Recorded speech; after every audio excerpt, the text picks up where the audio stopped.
خاک ہونے اور محکمہ آبپاشی کے ذریعے منریگا کے تحت 12,34,904 روزگار فراہم کرانے کی خبریں بھی اہم ہیں۔ مشرف عالم ذوقی کے ناول مرگ امبو پر مسعود بیگ تشنا کا مضمون اودھ نامہ کے ادبی صفحے پر موجود ہے۔ مضمون کا ابتدائی اقتباس ناظرین ملاحظہ فرمائیں۔ مرگ امبو کا نریٹر ایک دانشور، ایک سائنسداں، ایک سماجی سائنسداں، ایک اسٹیٹس مین اور سب سے بڑھ کر 21ویں صدی کا انسان بن کر ابھرتا ہے، اور اسی بھیڑ میں شامل 21ویں صدی کے ہندوستان کا مسلمان بن کر ابھرتا ہے۔ جیسا کہ ناول کے نام مرگ امبو سے ظاہر ہے کہ اس میں خوش آئند مستقبل کے امکانات یوٹوپیا کی طرح ہی قریب قریب ناقابل رسا ہے۔ داستان گو نے جان بوجھ کر اور بجا طور پر ایسا کیا ہے کہ اس جلتے ہوئے مسئلے کی لپٹ کو شدت سے محسوس کیا جا سکے۔ دوسرا مضمون عبد الودود انصاری کی ادبی و سائنسی خدمات پر انصار احمد معروفی کا ہے، جس میں وہ لکھتے ہیں: انصاری صاحب نے بڑوں کے لیے قیمتی مضامین تحریر کرنے کے ساتھ ساتھ بچوں کے لیے بھی آسان زبان میں سائنسی مضامین اور کتابیں تصنیف کی ہیں۔ جب تک قومی کونسل نے بچوں کی دنیا کا رسالہ شائع نہیں کیا تھا، وہ اردو دنیا میں بچوں کے لیے مخصوص صفحات پر کئی سال تک مضامین لکھتے اور شائع کراتے رہے۔ بچوں کے لیے ان کی تحریر بہت باوقت اور دلچسپ ہوا کرتی ہے۔ چونکہ موصوف ایک زمانے سے تدریسی خدمات انجام دے رہے ہیں، اس لیے وہ بچوں کی نفسیات اور پسندیدگی سے اچھی طرح واقف ہیں، جس کی جھلک ان کی کتابوں میں پورے طور پر نظر آتی ہے۔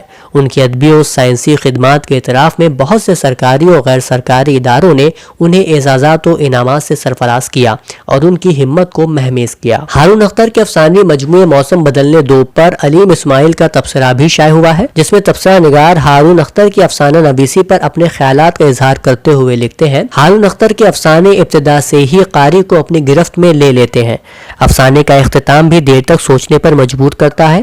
ان کے افسانوں میں ترقی پسندی اور جدیدیت کے ملے جلے اثرات صاف نظر آتے ہیں۔ انہوں نے اپنے زیادہ تر افسانے میں کے بیانیے میں تحریر کیے ہیں۔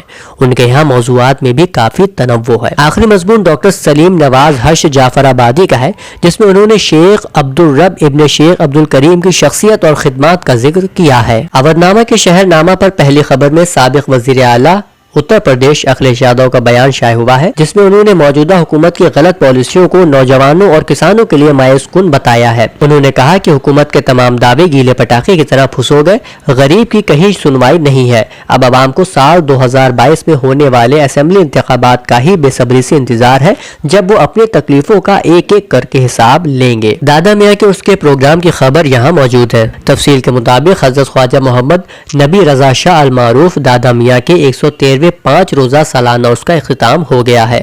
پروگرام کا آغاز حافظ و قاری ظریف احمد کے ذریعے کی گئی تلاوت کلام پاک سے ہوا، پھر حمد و نعت و منقبت کا گلدستہ بھی پیش کیا گیا اور علماء کی تقریریں بھی ہوئی۔ اس کے بعد قل شریف کی رسم ادا کی گئی۔ اس موقع پر نظامت کے فرائض حافظ و قاری نواز احمد سعیدی غازی پوری نے انجام دیے۔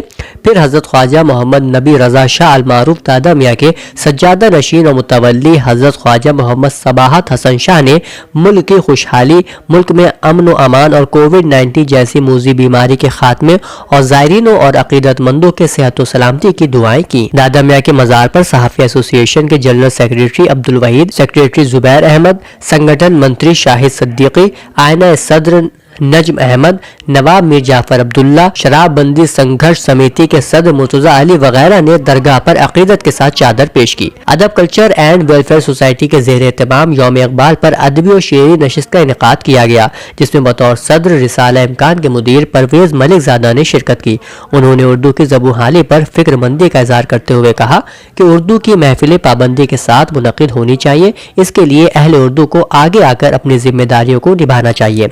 مہمان خصوصی نائب ریاستی صدر اقلیتی سیل کانگریس عروسہ رانا نے کہا کہ اردو کی تعلیم ہمیں سلیقہ سکھاتی ہے۔ اردو نے جنگ آزادی میں بنیادی رول ادا کیا، وہیں صالح معاشرے کی تشکیل میں اردو کا بڑا کردار ہے۔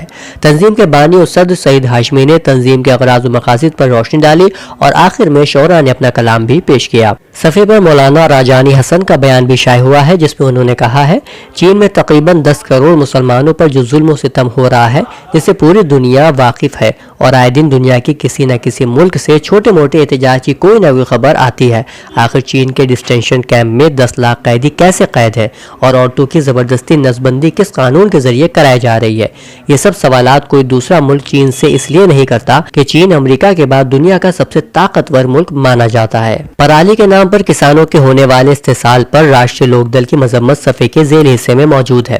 تنظیم کے قومی ترجمان روہت اگروال نے یوگی حکومت کو کسان مخالف قرار دیتے ہوئے کہا، جس طریقے سے حکومت کسانوں کو پرالی جلانے کے نام پر مقدمہ درج کر جیل بھیج رہی ہے اور کسانوں سے غیر قانونی وصولی کر رہی ہے، یہ کہیں سے بھی انصاف پسند نہیں ہے، کسانوں کے ساتھ سراسر نا انصافی ہے۔ اس کے علاوہ دیگر اہم خبریں اس طرح ہیں۔ جشن آمد رسول کے موقع پر پیام انسانیت کانفرنس کا انعقاد زنانہ پارک امین آباد میں 15 نومبر دوپہر 2 بجے ہوگا، جس میں دانشور خواتین اور پروفیسر کے ذریعے خطاب کیا جائے گا۔ اور اتر پردیش پولیس کے اسپیشل ٹاسک فورس نے لکھنؤ کے سروجنی نگر علاقے سے اسمگلنگ گروہ کے 2 اراکین کو گرفتار کر کے ٹرک سے 2350 پیٹی شراب ضبط کی ہے، جس کی قیمت تقریباً 1 کروڑ روپے بتائی جا رہی ہے۔ گھر بیٹھے گروسری اور گھر کا سارا سامان فوراً اور پوری ہائیجین کے ساتھ پانے کے لیے ہمارے واٹس ایپ نمبر 6394027918 پر آرڈر کر سکتے ہیں۔